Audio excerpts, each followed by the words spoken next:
ശബരിമല സ്വർണ്ണക്കൊള്ളയിലെ ഗൂഢാലോചന നടത്തിയത് 5-അംഗ സംഘമാണെന്ന ഉണ്ണികൃഷ്ണൻ പോറ്റിയുടെ മൊഴി. ബംഗളൂരുവിലെ ഗൂഢാലോചനയിൽ കേരളത്തിലെ ഉന്നതർക്കും പങ്കുണ്ടെന്ന ഞെട്ടിക്കുന്ന വെളിപ്പെടുത്തലും പോറ്റി നടത്തി. 2 കിലോ സ്വർണം മോഷ്ടിച്ചത് തന്റെ കക്ഷിയാണെന്ന വാദം തെറ്റാണെന്നാണ് പോറ്റിയുടെ അഭിഭാഷകൻ റിപ്പോർട്ടറിനോട് പ്രതികരിച്ചത്.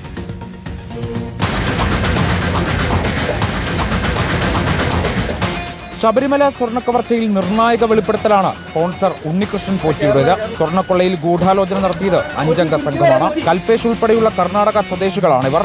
ഇതിനു പിന്നിൽ കേരളത്തിൽ നിന്നുള്ള ഉന്നതരുണ്ട്. താൻ ഇതിലെ ഏറ്റവും ചെറിയ കണ്ണിയാണ്. തനിക്ക് വലിയ ലാഭമുണ്ടായിട്ടില്ല.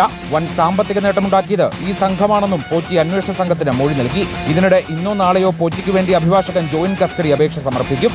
നിലവിലുള്ള കസ്റ്റഡി 2ാമത്തെ കേസിൽ കൂടി ബാധകമാക്കണമെന്നാണ് ആവശ്യം. പോറ്റി സ്വർണ്ണക്കൊള്ളയിൽ നിരപരാധിയാണെന്നാണ് അഭിഭാഷകന്റെ വാദം. കൃത്യമായിട്ട് കേസിന്റെ വരും ഘട്ടങ്ങളിൽ കൂടുതൽ രേഖകൾ പുറത്തേക്ക് വരുന്ന സമയത്ത് പോറ്റി നിരപരാധിത്വം തെളിയിക്കുന്ന കാര്യത്തിൽ ഞങ്ങൾക്ക് യാതൊരു സംശയവുമായിട്ടറിയില്ല. അദ്ദേഹത്തിന്റെ കൗൺസിൽ രീതിയിൽ ഞങ്ങൾക്ക് പറയാനുള്ള അദ്ദേഹം നിരപരാധിയാണെന്ന് തന്നെയാണ്. ചൊവ്വാഴ്ചയോടെ ഹൈക്കോടതിയിൽ ഇടക്കാല റിപ്പോർട്ട് സമർപ്പിക്കാനാണ് SITയുടെ നീക്കം. ഇതിനിടെ കസ്റ്റഡിയിൽ ലഭിച്ച 2ാം ദിനവും പോറ്റിയുടെ ചോദ്യം ചെയ്യൽ തുടരുകയാണ്. ഇതിനുശേഷം ചെന്നൈ, ബംഗളൂരു, ഹൈദരാബാദ് എന്നിവിടങ്ങളിലെത്തിച്ച് തെളിവെടുപ്പ് നടത്തും. റിപ്പോർട്ടർ, തിരുവനന്തപുരം.